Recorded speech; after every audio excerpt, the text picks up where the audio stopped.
कल्पना सोरेन ने विधानसभा चुनाव का किया शंखनाद। गांधी विधायक कल्पना सोरेन ने मंगलवार को गढ़वा व हुसैनाबाद से आगामी विधानसभा चुनाव का शंखनाद कर दिया है। उन्होंने दोनों जगह पर आयोजित मिलन समारोह में कार्यकर्ताओं से कहा कि लोकसभा चुनाव की सफलता के बाद अब विधानसभा चुनाव में अद्वितीय सफलता हासिल करनी है। उन्होंने कहा कि विधायक बनने के बाद पहली बार हुसैनाबाद की धरती से विधानसभा चुनाव अभियान की शुरुआत कर रही हूँ। वर्ष 2019 के चुनाव में हेमंत सोरेन ने मजबूती के साथ सरकार बनाई थी। 2024 के चुनाव में और संघर्ष करने की जरूरत है। हेमंत गरीबों के लिए कार्य योजना बनाकर उन्हें लाभ पहुंचा रहे थे, लेकिन भाजपा ने उन्हें अकारण फंसाया है। जुलाई से 200 यूनिट फ्री बिजली और 25 वर्ष से अधिक उम्र की महिलाओं को पेंशन। मनासी में मुख्यमंत्री चंपा सोरेन ने कैबिनेट के बाद पत्रकारों से बातचीत में कहा कि जाति सर्वेक्षण के लिए सरकार ने विभाग का चयन किया है, अब आगे की कार्रवाई विभाग ही करेगा। उन्होंने कहा कि 25 वर्ष से अधिक उम्र की महिलाओं को पेंशन व उपभोक्ताओं को 200 यूनिट फ्री बिजली का लाभ अगले महीने से मिलने लगेगा। झारखंड के 20 लाख किसानों को पीएम सम्मान निधि। झारखंड के 20 लाख किसानों को प्रधानमंत्री किसान सम्मान निधि की राशि दी गई। मंगलवार को प्रधानमंत्री नरेंद्र मोदी ने वाराणसी से किसानों के लिए सम्मान निधि की किस्त जारी की है। इसमें राज्य से चिन्हित 17.76 लाख किसानों को राशि दी गई। इसके अलावा 2.24 लाख वैसे किसानों को भी सम्मान निधि की राशि दी गई जिन्हें पिछली किस्त में इसका लाभ नहीं मिल पाया था। राजधानी के रामकृष्ण मिशन कृषि विज्ञान केंद्र में प्रधानमंत्री के कार्यक्रम का सीधा प्रसारण किया गया। मुख्य अतिथि कांके विधायक समीलाल थे। भारतीय कृषि अनुसंधान परिषद के पटना स्थित केंद्र के प्रभारी डॉक्टर अंजनी कुमार ने कहा कि पूरे देश में 738 केवीके पर इस कार्यक्रम का प्रसारण किया गया। मौके पर लगभग 10 महिला कृषकों को प्रमाण पत्र दिया गया। मौके पर मिशन के सचिव स्वामी भविष्यानंद, जैसल पीएल के संजय भगत, केवीके के डॉक्टर अजित कुमार आदि मौजूद थे। झारखंड में विधानसभा चुनाव को लेकर दिल्ली में भाजपा की बैठक। झारखंड में आगामी विधानसभा चुनाव को लेकर मंगलवार को दिल्ली में केंद्रीय गृह मंत्री अमित शाह के नेतृत्व में भाजपा की एक अहम बैठक हुई। इसमें अमित शाह ने भाजपा प्रदेश प्रभारी लक्ष्मीकांत वाजपेयी, नवनियुक्त विधानसभा चुनाव प्रभारी शिवराज सिंह चौहान और सह प्रभारी हिमंता बिस्वा शर्मा को ब्लूप्रिंट तैयार कर विधानसभा चुनाव में जुट जाने का निर्देश दिया है। बैठक के दौरान श्री शाह ने कहा कि जिस तरह से देश में ST/SC के बीच संविधान बदलने नैरेटिव सेट किया गया था, उस हिसाब से झारखंड का प्रदर्शन बेहतर रहा। हमारी सीट जरूर कम आई है, लेकिन हमारे मतों का प्रतिशत बढ़ा है। यह अच्छा संकेत है। इस बार भी विपक्ष ट्राइबल्स को बरगलाने को लेकर आदिवासी जमीनों की हड़पने को नैरेटिव सेट कर सकता है। इसके लिए जनता के बीच तर्क के साथ अपनी बातों को रखें। संथाल परगना में घुसपैठी आदिवासियों बेटियों से शादी कर उनकी जमीनें को हड़प रहे हैं। इसको लेकर माइक्रो लेवल पर बैठक कर आदिवासी भाई बहनों को जागरूक करें। सहायक आचार्य के पेपर 2 के पंचपरगनिया हो व कुड़माली की परीक्षा दोबारा लेने का किया आग्रह। झारखंड कर्मचारी चयन आयोग की ओर से प्रारंभिक विद्यालय प्रशिक्षित सहायक आचार्य संयुक्त प्रतियोगिता के तहत ली जा रही परीक्षा में क्षेत्रीय व जनजातीय भाषा की अभ्यर्थी परेशान है। जनजातीय भाषा के पेपर 2 के तहत पंचपरगनिया हो व कुड़माली विषय के अभ्यर्थियों की शिकायत है कि इन विषयों की परीक्षा में प्रश्न पाठ्यक्रम के बाहर थे। इस संबंध में तीनों विषयों के दर्जनों अभ्यर्थी लिखित आवेदन के साथ JSSC कार्यालय पहुंचे। पाठ्यक्रम के बाहर सवाल पूछने से नाराज अभ्यर्थियों ने प्रदर्शन किया। बाद में उन्होंने आयोग के अध्यक्ष के नाम से सचिव को आवेदन समर्पित करते हुए परीक्षा को रद्द कर दोबारा परीक्षा लेने की मांग की। उन्होंने सचिव को बताया गया कि प्रश्न कक्षा 1 से 5 तक के पाठ्यक्रम के अनुसार नहीं था। सहायक आचार्य संयुक्त प्रतियोगिता परीक्षा के ज्ञापन के साथ पाठ्यक्रम में जारी किया गया था।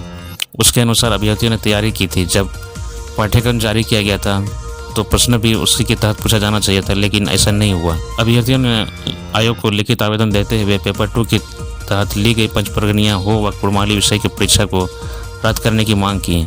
साथ ही दोबारा परीक्षा लेने का आग्रह भी किया गया। विधानसभा चुनाव में 55 सीटों पर चुनाव लड़ेंगे JVKSS के प्रमुख और गिरिडीह लोकसभा से प्रत्याशी रहे जयराम महतो ने आगामी विधानसभा चुनाव में 55 सीटों पर चुनाव लड़ने की घोषणा की है। श्री जयराम महतो ने मंगलवार को ऑक्सीजन पार्क में प्रेस को संबोधित कर रहे थे। श्री महतो ने कहा कि 1 साल पहले हमने पार्टी का गठन किया है। पार्टी गठन के बाद ही लोकसभा का चुनाव हुआ। इस चुनाव में हमारे उम्मीदवारों को 8 लाख से अधिक मत प्राप्त हुए हैं। यह दर्शाता है कि राज्य के लोगों का प्यार व स्नेह हमारे साथ है। इस चुनावी मैदान में उतरने के लिए हमारे पास कुछ भी नहीं था, लेकिन जनता के प्यार ने इस चुनाव को ऐतिहासिक बना दिया है। मौके पर रांची के लोकसभा प्रत्याशी देवेंद्र नाथ महतो, मनोज यादव, ओम प्रकाश महतो, योगेश भाटी, संजय महतो, श्याम सुंदर महतो आदि उपस्थित थे। एक सवाल के जवाब में उन्होंने कहा कि JBKSS किसी एक जाति की पार्टी नहीं है। उन्होंने कहा कि उन पर हमेशा यह आरोप लगता रहता है कि यह पार्टी केवल महतो की पार्टी है। यह गलत बात है। लोकसभा चुनाव में हमारे सभी उम्मीदवारों को सभी जाति व सभी धर्मों के लोगों का भरपूर सहयोग मिला है। 11वीं JPSC मुख्य परीक्षा का रास्ता साफ। 11वीं JPSC परीक्षा के कई मॉडल आंसर को गलत होने का दावा करने वाली याचिकाएं हाईकोर्ट ने गुरुवार को खारिज कर दिया है। JPSC की मुख्य परीक्षा 22 जून से प्रारंभ होनी है। इसको ध्यान में रखते हुए अदालत ने याचिका पर सुनवाई पूरी की। झारखंड हाईकोर्ट के जस्टिस डॉक्टर SN पाठक की अदालत में एक साथ कई याचिकाओं पर सुनवाई हुई।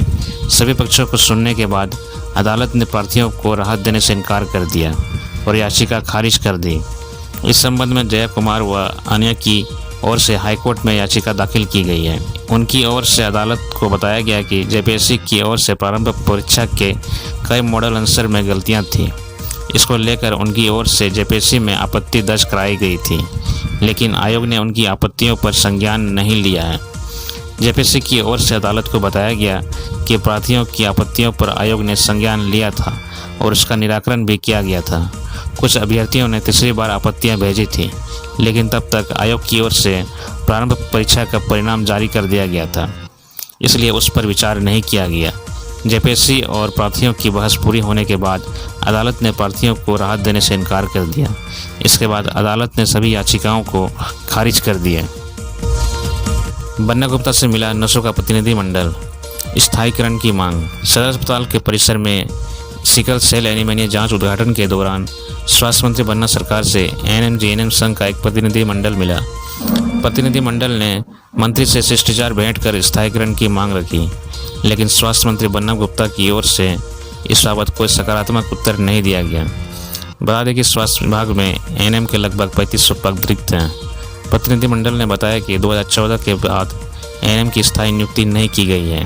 प्रतिनिधिमंडल में शामिल नर्सों ने बताया कि 17 वर्षों से NHM के अंतर्गत ANM अल्पमानदेय में कार्य करती आ रही है। इनके पहले भी पत्रचार व धरना हड़ताल के माध्यम से सरकार के समक्ष स्थायीकरण की मांग रखी जा चुकी है, लेकिन अभी तक सरकार के 4.5 वर्ष बीत जाने के बाद भी कोई ठोस निर्णय नहीं लिया गया है।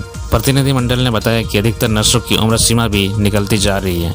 इसके अलावा स्वास्थ्य मंत्री ने 25 फरवरी 2023 को आश्वासन दिया था कि 6 माह के अंदर सभी की स्थायी नियुक्ति कर दी जाएगी। रांची में झमाझम बारिश से तापमान लुढ़का। रांची समेत आसपास के क्षेत्रों में बुधवार की रात बारिश से तापमान लुढ़का है। करीब 2 महीने के बाद गर्मी से लोगों को राहत मिली है। उधर कोल्हान, संथाल समेत राज्य के अन्य जिलों में भी पारा गिर गया है, जिससे लोगों को राहत मिली है, लेकिन पलामू और गढ़वा में गर्मी का कहर जारी है।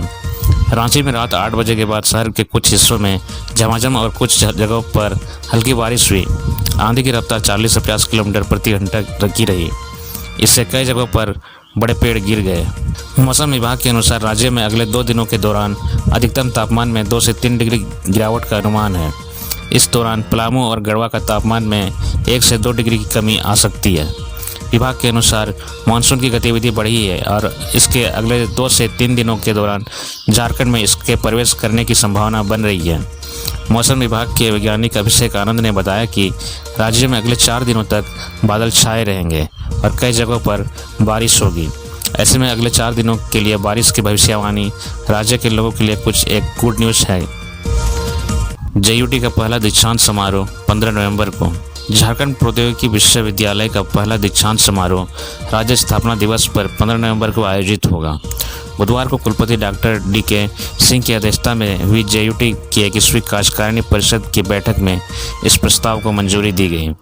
बैठक में निर्णय लिया गया कि विश्वविद्यालय से संबद्धता प्राप्त सभी संस्थाओं में स्टूडेंट सपोर्ट सेंटर खोले जाएंगे।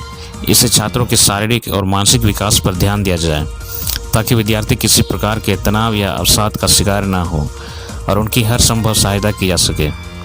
UGC के नियमानुसार विश्वविद्यालय में रिसर्च डेवलपमेंट सेंटर खोले जाने का निर्णय लिया गया। इसके तहत अनुसंधान कार्यों को बढ़ावा दिया जाएगा। बैठक में बीते 18 मई को संपन्न हुई विश्वविद्यालय की अकादमिक काउंसिल में लिए गए सभी निर्णयों को संपुष्ट किया गया। बैठक में सदस्य के रूप में उच्च एवं तकनीकी शिक्षा विभाग के प्रधान सचिव के प्रतिनिधि के रूप में अवर सचिव मोहम्मद सैयद रियाज अहमद, निदेशक उच्च एवं तकनीकी शिक्षा विभाग झारखंड के प्रतिनिधि के रूप में संयुक्त निदेशक रंजीत कुमार सिंह, अपर सचिव उद्योग विभाग BIT सिंदरी के निदेशक, राजकीय पॉलिटेक्निक रांची के प्राचार्य, JUT के निदेशक पाठ्यक्रम विकास प्रोफेसर स्नेह कुमार, परीक्षा नियंत्रक डॉक्टर विप्लव किशोर पांडे, रजिस्ट्रार निशांत कुमार मौजूद थे। अवैध रूप से बालू का भंडारण व कालाबाजारी पर रोक लगाने की मांग। खूंटी जिला अंतर्गत विभिन्न बालू घाटों से माफियाओं के द्वारा गैर कानूनी रूप से बालू की उत्खनन करने को लेकर जिला परिषद अध्यक्ष मसी गुड़िया ने उपायुक्त को ज्ञापन सौंपा, जिसके तहत उन्होंने अवैध रूप से बालू का भंडारण व कालाबाजारी पर रोक लगाने की बात कही है। उन्होंने उपायुक्त को अवगत कराया कि झारखंड में 10 जून से 15 अक्टूबर तक NGT लागू है। इसके बावजूद बालू की अवैध खनन की जा रही है, जिससे नदियों पर भी बुरा असर पड़ रहा है। उन्होंने बताया कि बालू माफियाओं द्वारा धड़ल्ले से तोरपा, मुरहू, जरियागढ़ सहित अन्य बालू घाटों से निकासी और कालाबाजारी की जा रही है। साथ ही जिले में सक्रिय बालू माफियाओं पर उचित कानूनी कार्रवाई करने की मांग की है। लातेहार में 5000 रुपये रिश्वत ले रहे पंचायत सेवक गिरफ्तार। भ्रष्टाचार निरोधक ब्यूरो की पलामू प्रमंडलीय टीम ने लातेहार जिले के बालूमत प्रखंड के एक पंचायत सेवक को 5000 रुपये रिश्वत लेते हुए गिरफ्तार किया है। SB की टीम ने अर्जुन राम को भुगतान कराने के एवज में 5000 रुपये घूस लेते गिरफ्तार किया है। SB टीम की ओर से बताया गया है कि आवेदक ने पंचायत सेवक अर्जुन राम पर एक योजना के भुगतान के बदले में रिश्वत की मांग करने का आरोप लगाया है। योजना के लाभुक ने कहा कि सिरेगढ़ा पंचायत की योजना के भुगतान के एवज में 5000 रुपये रिश्वत की मांग की गई थी। आवेदक को इस योजना के तहत ईंट सोलिंग का कार्य आवंटित किया गया था। कार्य पूर्ण होने के बाद उसने पंचायत सेवक को भुगतान कराने के लिए कहा था। इसके एवज में पंचायत सेवक ने घूस की मांग की थी।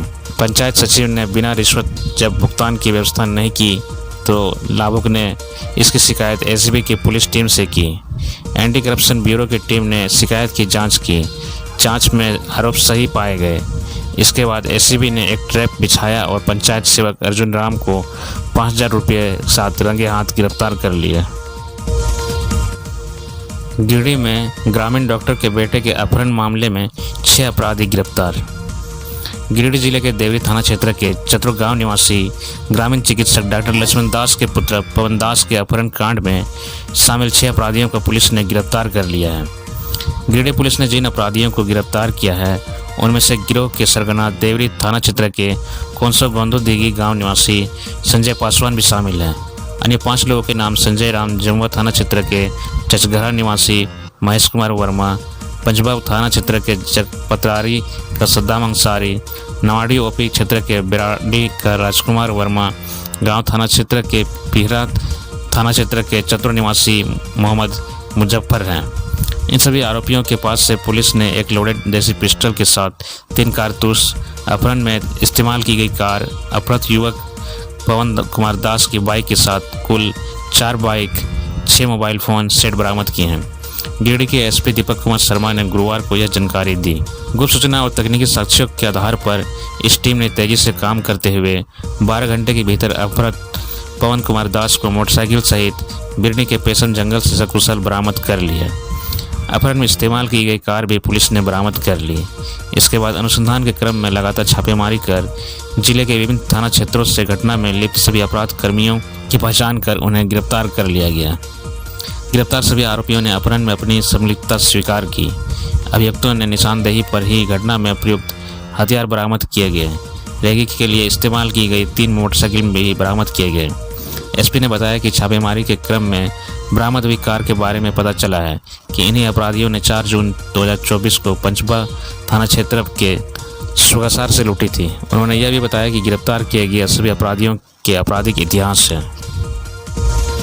नशापन से दूर रहने को लेकर चलाया गया अभियान। खूंटी में खेलकूद एवं युवा कार्य निदेशालय रांची के निर्देश पर बुधवार को जिला खेल कार्यालय द्वारा खिलाड़ियों को नशापन से दूर रहने को लेकर जागरूकता अभियान चलाया गया, जिसके तहत जिले के विभिन्न खेल प्रशिक्षण केंद्र में पोस्टर एवं बैनर के माध्यम से मादक पदार्थ के दुरुपयोग से होने वाले शारीरिक एवं मानसिक स्वास्थ्य के अलावा